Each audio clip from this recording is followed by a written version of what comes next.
Hey everyone, I hope you're doing well. Hopefully, we're a little bit closer to getting back together in person, but we have a couple more of these videos to finish out the school year. Today, we get to talk about media and discernment.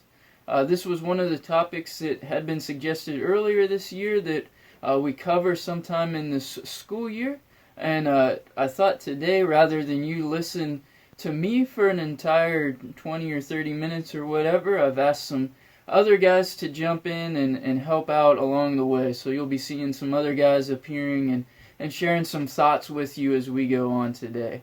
But I just wanted to start out making sure we're all on the same page. What are we talking about when we're talking about media and discernment?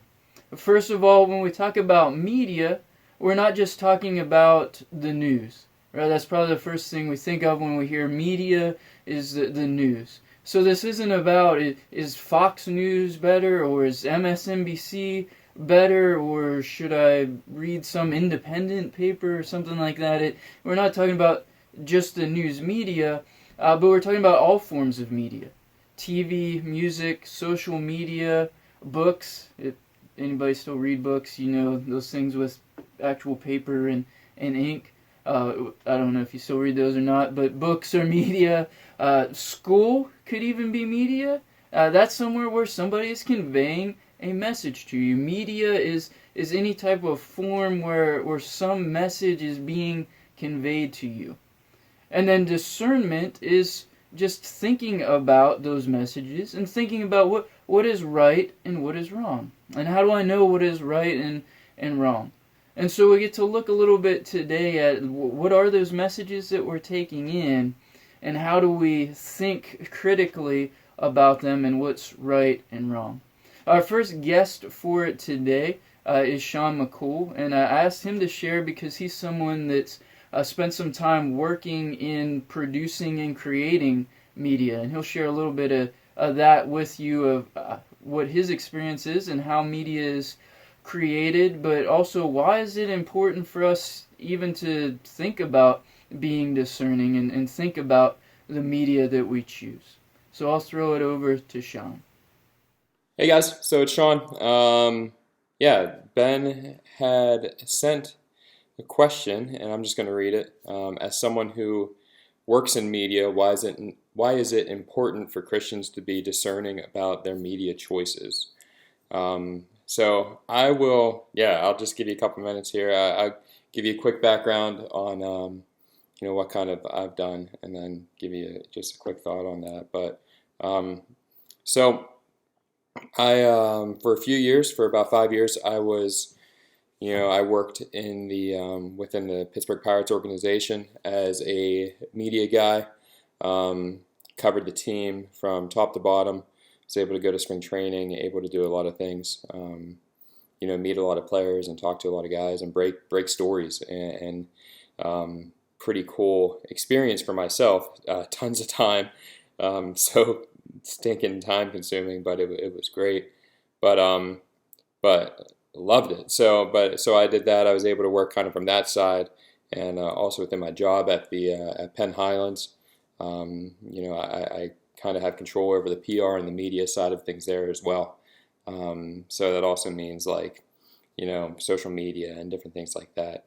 And also breaking stories and sending things to newspapers and kind of controlling the message. So that's kind of I've kind of seen both sides of the coin there. In media, being the one trying to break the stories, and also the one kind of controlling too, and being the one that's sending stories. And just a couple thoughts as a Christian. I'll be honest with you. It drives me nuts sometimes seeing some of the things that are posted on social media and some of the things that are being pushed out, and the way that some Christians respond to media and news, and I mean especially politics, because it's so both sides, and I guess that's the big thing here. There's two sides of every coin, but as a media person, I wrote down some notes here. So I mean, whenever I was working within the baseball field and the sports field trying to break stories, something, media people, they're always trying to be first.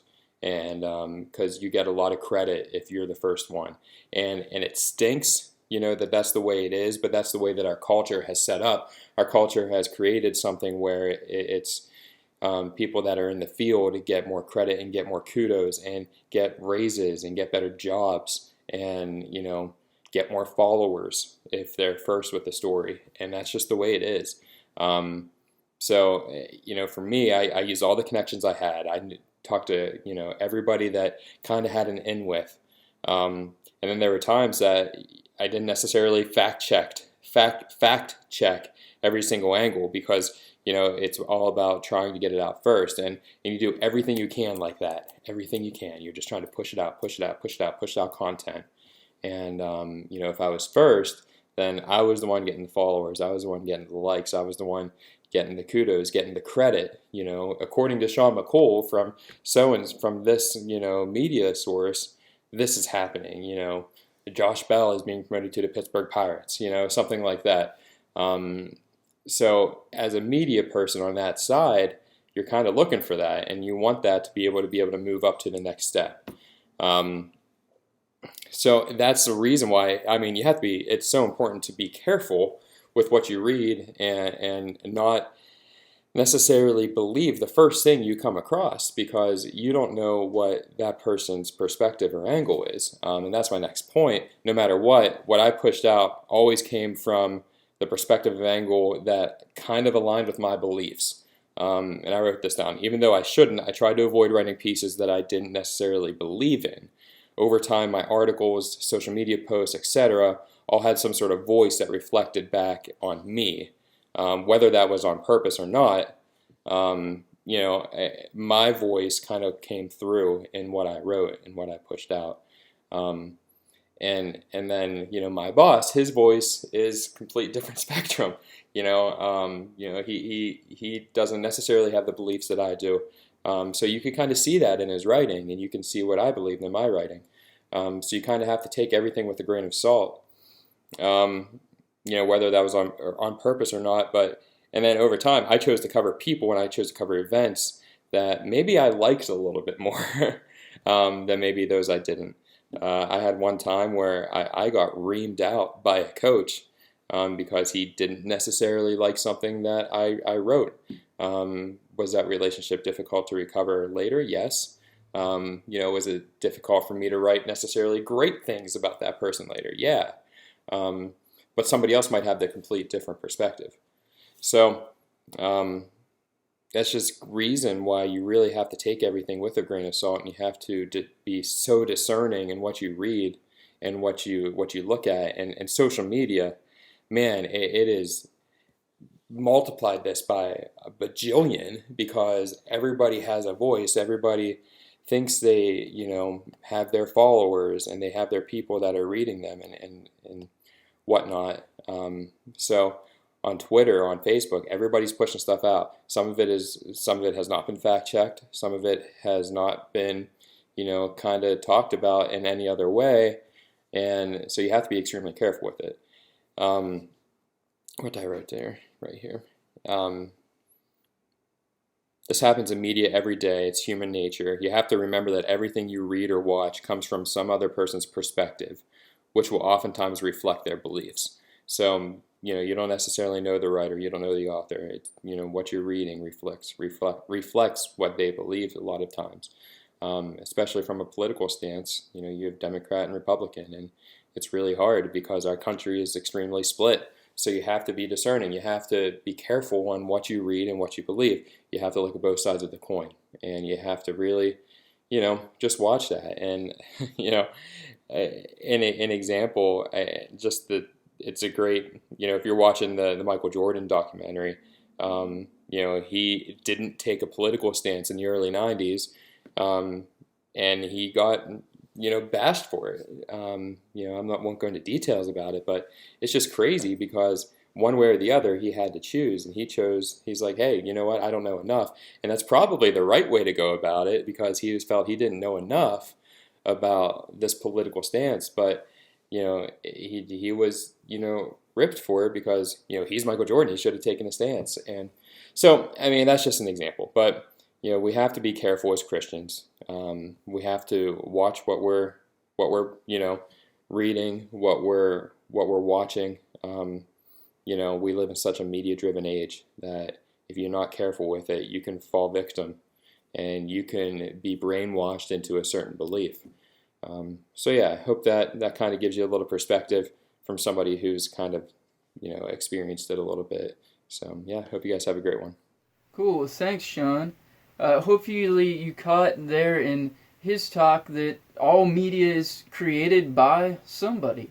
And whether that somebody intends it or not, they're sharing their beliefs in the message of that media. Sometimes it's just open and overt and right in front of you, this is the belief. Sometimes it's kind of buried deep in the message what that person is believing. And the more we hear a belief, the more that belief affects what we believe. Take, for instance, if you hang around different people, you start to talk like those people. Right? Maybe you've experienced this before. You talk to somebody from a different part of the country, and they say something, and you're like, "What are they saying? That's really weird. Why would they say it like that?" For instance, my relatives are from Bedford County, and one of the things they say in Bedford County, if they're asking what color something is, they'll say like, "What for color is that barn?" or "What for color is that phone over there?"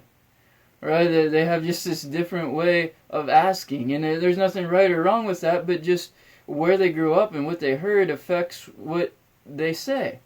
And that's true for all of us, and it's true beyond just what we say to a deeper level of what we believe.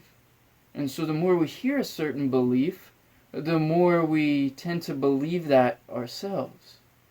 And so as media is conveying all these messages to us, all these beliefs, how do we know what we should be listening to?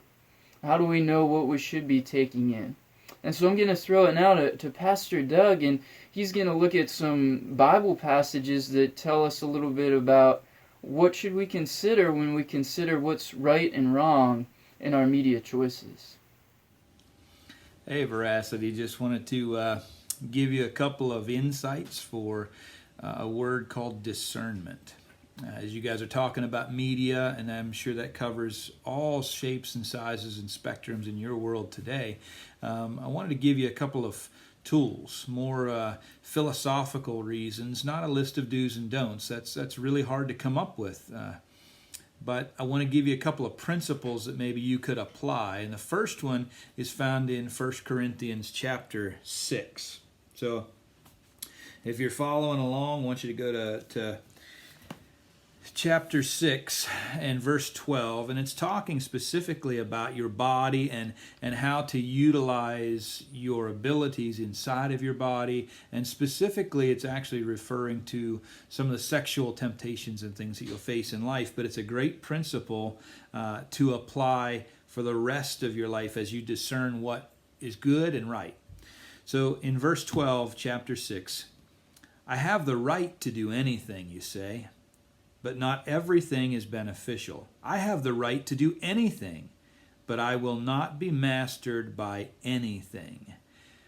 That simple phrase, and the way that it used to be translated in the other version, was that everything is permissible for me, but not everything is beneficial. You see, we've been given the ability to do a lot of things. A lot of things that we in our world could choose to be a part of. You know, there's nothing wrong with enjoying parts of social media and television and entertainment, things like that. But there are pieces of it that we need to discern that are not beneficial. So the question you really need to ask yourself is not, am I allowed to do it? Do I have the right to do it? No. But is it beneficial? If you can answer that question, you're going to be on your way for the first leg of what we're going to talk about tonight. If you can figure out that what you are doing and what you're studying, what you're watching, who you're communicating with on social media, are those things beneficial to you, then you're, first of all, in a good place, okay? How do you figure out then what is beneficial.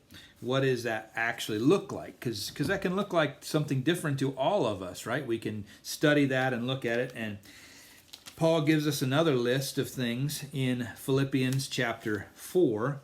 So Philippians chapter 4, verse 8 says, "Finally, brothers and sisters, whatever is true, whatever is noble, whatever is right, whatever is pure, whatever is lovely, whatever is admirable, if anything is excellent or praiseworthy, think about such things." So here is more of a constructive list for you, right? Is what you're reading true? Are you sure that it's true? That applies to a lot of the things that we see on Twitter and Facebook and social media and things these days, right? Is it really true? Is it noble? Is it right? Is it pure? Does it leave your thoughts in a better place than where you began? Does it drive you to purity in your thought process? Is it lovely? Is it admirable? If somebody knew you were watching and reading and following along, would they admire you for taking part in that? If anything is excellent or praiseworthy, is it really well done? Is it something that you can appreciate? Is it something that you can praise? Is it something that you can see? Again, going back to the first piece, not that it is permissible, not that you have permission to watch it, but is it beneficial? Is it right? Is it true? Is it pure? Is it lovely? Is it admirable? Is it excellent or praiseworthy? If you spend some time applying those two principles to the things that you involve yourself in, then I think you're going to find out that you'll be better off. You'll have more peace, because here's what it says at the end of this. Verse 9, "Whatever you have learned or received or heard from me or seen in me, put into practice, and the God of peace will be with you." Cool, thanks, Doug. So, is it beneficial? Does it focus on things that are lovely and good, things that bring you peace in your life and peace in your relationship with God? Those are some important things for us to consider anytime we consider any type of media that's being presented to us, and whether or not we want to intake that media or not. And we got one more guest with us today. I'm going to throw it to Josh Nipple, and he's going to kind of build on what Doug said about is it beneficial, is it lovely, is it good, and practically what does that mean for us in our media choices. Hey guys, good morning. I just want to share with you a little practical advice just when it comes to media. Ben asked me to share just very basically on how I choose the media I allow in my life, I guess you would say. Because, we have media around us at all times, whether it's in the form of sports or in the form of news or in the form of music or internet or social media. We are literally nonstop bombarded with media. And it takes a toll on us. It plays a major role in our lives. What goes into our mind truly comes out in our life. So a big thing for me is found in 1 Corinthians chapter 10, and it's verse 23. And in it, Paul says this: "You say I'm allowed to do anything, but not everything is good for you. You say I'm allowed to do everything, but not everything is beneficial." So one of the first questions I ask when it comes to what I'm allowing to go into my mind, what I'm viewing, what I'm listening to, is this going to benefit me? Yeah, I could totally be allowed to watch something or listen to something, but what benefit? Is it going to draw me closer to God, or is it going to kind of just deter me away? Is it going to fill my mind with things that are uplifting, or is it going to totally discourage me? Like, for example, right now, with the coronavirus going on, we could turn on the news and the media and be glued to it all day long. Is there anything wrong with that? Not at all. But is it going to benefit you at all? No. It's not. It's going to create in you a mind of fear, of anxiety, of worry, of doubt, of just nothingness. Or you could take that same exact time and fill your mind with worship, with prayer, with reading, with interaction with others through video calls, whatever. Does that make sense?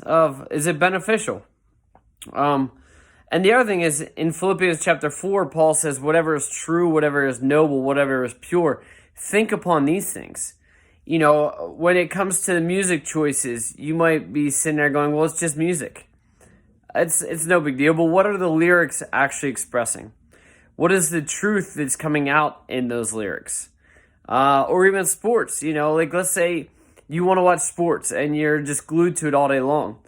In the meantime, you have an entire stack of homework that needs to be done, or chores to be done, or a project you'll be doing, or serving, or getting outdoors. What's more beneficial? So really, for me, it's the practical idea. What is beneficial in my life? What is going to help me draw closer to God? What's going to help me draw closer to my family? You know, I could sit and watch TV all day, but is that going to help my kids at all? No, they're going to feel isolated. They're going to be off in a room where I'm not paying attention to them, or I could spend time with them.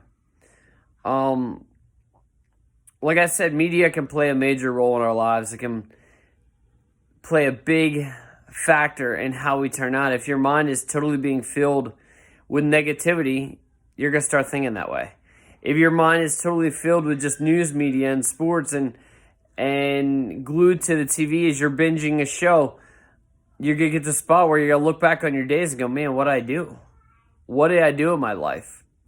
I don't know about you guys. I want to live a life that I look back on and go, man, I lived a life to the full. I did what I could do. I got outdoors. I went on trips. I indulged in things that truly made an impact on my life. So hopefully this kind of makes sense when it comes to media choices. Just be practical. Think about it. Yes, everything's permissible, but not everything is beneficial. How are you using your time? All right, guys, hope that helped. All right, later. Cool, thanks, Josh. That's some great advice, great practical application there. And so just to sum up everything you've heard today, remember that the media that you consume has some message behind it. Whether that message is openly presented or whether that message is buried deep inside what's being presented, there's some message, some belief being presented to you. And so we need to think and examine, are the messages that we are taking in, are they really beneficial? Are they really lovely? Are they really good for us? And remember, this is important because the messages we take in affect our peace of mind, affect our peace in our relationship with God, and affect whether we're just effective in our life. Are we doing things that are beneficial, that are really accomplishing the things in our life that we want to accomplish? Or are we wasting our life and being drug into thoughts and ideas and patterns that are taking us where we don't want to go? And so hopefully today that encourages you to think a little bit more deeply about what you're consuming, what TV, what internet, social media, even what you're hearing in school. Is it really building up the beliefs that are going to push you closer to God and help you be a better follower of God? Thanks for listening today, guys.